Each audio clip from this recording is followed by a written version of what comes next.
ఇందులో మేము ప్రవేశపెట్టబోయే కోర్సులు హెల్త్ కేర్ ఒకటి, రెండోది ఫార్మాస్యూటికల్ అండ్ లైఫ్ సైన్సెస్, మూడవది artificial intelligence and information sciences, నాలుగవది టూరిజం అండ్ హాస్పిటాలిటీ, ఐదవది ఆటోమోటివ్ అండ్ ఎలక్ట్రిక్ వెహికల్స్, ఆరవది banking, financial services and insurance, అదేవిధంగా animation, visual effects, gaming and comics, ఏడవది, ఎనిమిదవది construction and interiors, 9 advanced manufacturing, 10 retail operations and management, 11 e commerce and logistics, 12 renewable energy, 13 food processing and agriculture, 14 beauty and wellness, 15 media gaming and film, 16 electronics and semiconductors, 17 digital design.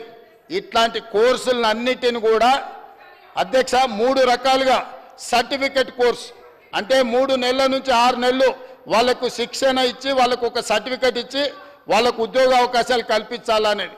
తర్వాత diploma course వాళ్ళు 2 years 3 years చదువుకుంటే diploma certificate ఇస్తాం. ఇంతకుముందు skill యూనివర్సిటీలలో degree ఇచ్చే విధానం లేదు. Degree ఇవ్వకపోవడం వల్ల చాలామంది వాళ్ళ పెద్ద ఉన్నత విద్యకు వెళ్ళడానికి ఇబ్బందికరమవుతుందని ఆలోచన చేస్తే అధికారులతో చర్చించి ఈరోజు డిగ్రీ పట్టాలు కూడా ఈ స్కిల్ యూనివర్సిటీలో ఇవ్వాలని నిర్ణయం తీసుకున్నాం. డిగ్రీ పట్టా వస్తే వాళ్ళు భవిష్యత్తులో పీజీలు పిహెచ్డీలు చదవడానికి పునాదులు అవుతాయి కాబట్టి ఇవాళ డిగ్రీస్ని కూడా ఇందులో ఇవ్వాలనే నిర్ణయం తీసుకున్నాం అధ్యక్ష. ఇంత మంచి ఆలోచనతోని అదేవిధంగా ఫీజు స్ట్రక్చర్లో కూడా వారు ఏదైతే అనుమానం వ్యక్తం చేసిండ్రో ఎలాంటి అనుమానాలు పెట్టుకోవాల్సిన అవసరం లేదు. ఈ ప్రభుత్వం స్పష్టంగా ఫీ స్ట్రక్చర్ మీద వారికి నేను చెప్పదలుచుకున్నాను అధ్యక్ష. 42వ పేజీలో క్లియర్గా fee receipts estimates revenue from fees INR 170 crore across 3 years assuming an average course fees INR 50,000. సంవత్సరానికి ఆన్ అండ్ యావరేజ్గా పిల్లలకు 50,000 రూపాయలు మాత్రమే ఫీజు ఇచ్చేటట్టు అంటే ప్రతి పేదవాడి పిల్లలు చదువుకునే విధంగా ISB లాగానో ఇతర కార్పొరేట్ యూనివర్సిటీల లాగానో ఎక్కువ ఫీజులు తీసుకోదలుచుకోలేదు అధ్యక్ష. ఈ ఫీజులు కూడా అవసరమైతే రాష్ట్ర ప్రభుత్వం ఫీజు రియంబర్స్మెంట్ ద్వారా SC ST OBC మైనారిటీ పిల్లలకు ప్రభుత్వం ఫీజులు చెల్లించి ఉచితంగా వాళ్ళకు శిక్షణనిచ్చి వాళ్ళకు హాస్టల్ వసతులు కల్పించి వాళ్ళను తయారు చేయాలి నిపుణులుగా అని మా ఆలోచన అధ్యక్ష. దానికోసమే ఈరోజు మా అధికారులకు మా మంత్రివర్గ సహచరులతో మాట్లాడి ఈరోజు తమరికి తెలుసు తుక్కుగూడ ప్రాంతంలో రాజీవ్ గాంధీ ప్రాంగణంలో శ్రీమతి సోనియా గాంధీ గారు 6 గ్యారెంటీలు సెప్టెంబర్ 17, 2023 నాడు ఎక్కడైతే లక్షలాది మంది 6 గ్యారెంటీలు ఇచ్చినామో గ్యారెంటీలో భాగంగా తుక్కుగూడ నుంచి కూతవేటు దూరంలో ముచ్చెర్లలో ఇవాళ 57 ఎకరాలలో 100 కోట్ల రూపాయలు తక్షణమే విడుదల చేసి ఇవాళ సాయంత్రం 4 గంటలకు మనం అక్కడ స్కిల్స్ యూనివర్సిటీకి ఫౌండేషన్ వేసుకుంటున్నాం అధ్యక్ష. భూమి పూజ ఇవాళ చేస్తున్నాం అధ్యక్ష. అడ్మిషన్స్ కూడా అక్కడ నిర్వహించాలంటే వచ్చే సంవత్సరం పడుతుంది అధ్యక్ష, సంవత్సరం కనీసం పడుతుంది.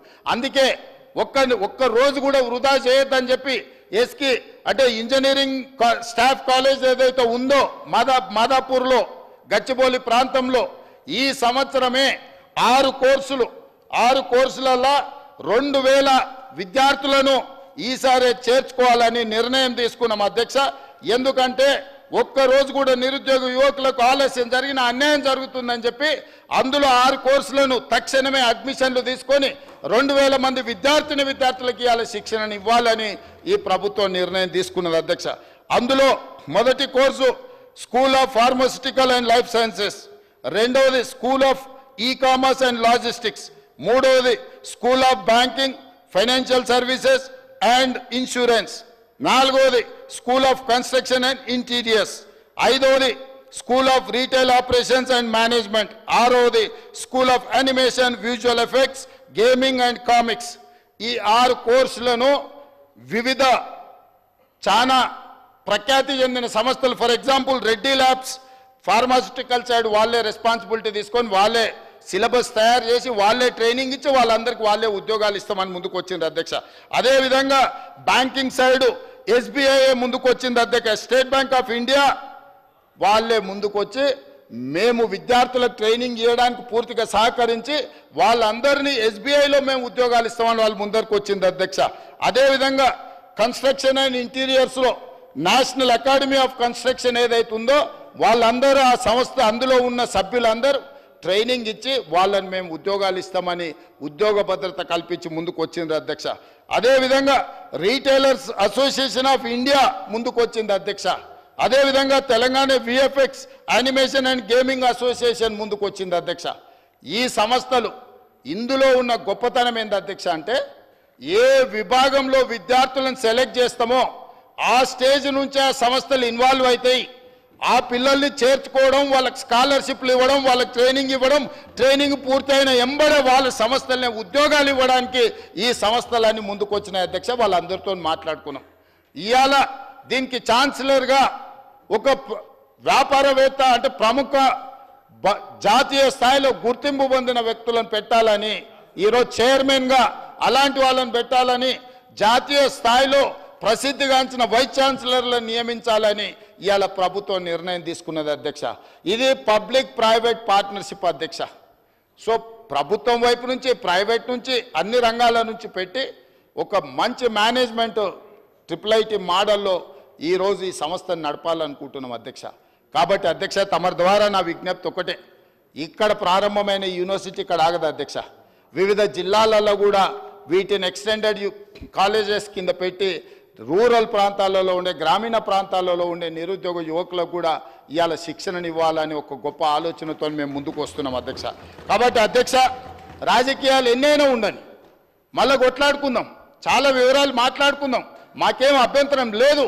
రాజకీయపరమైన చర్చ కావాలంటే ఆల్రెడీ 31 తారీఖు వరకు బడ్జెట్ ఆమోదానికే చర్చ అంటే లేదు, కొనసాగించాలంటే 1-2 తారీఖు వరకు కూడా చర్చలు చేయాలని తమ అనుమతితోని మా లెజిస్లేటివ్ అఫైర్స్ మినిస్టర్ ఈరోజు చర్చకు అవకాశం ఇచ్చినాం అధ్యక్ష. చర్చలో పాల్గొనండి, ఇష్యూ బేస్డ్ డిబేట్ చేయండి, ఏ ఇష్యూను ఆ ఇష్యూను ప్రత్యేకంగా చూడండి.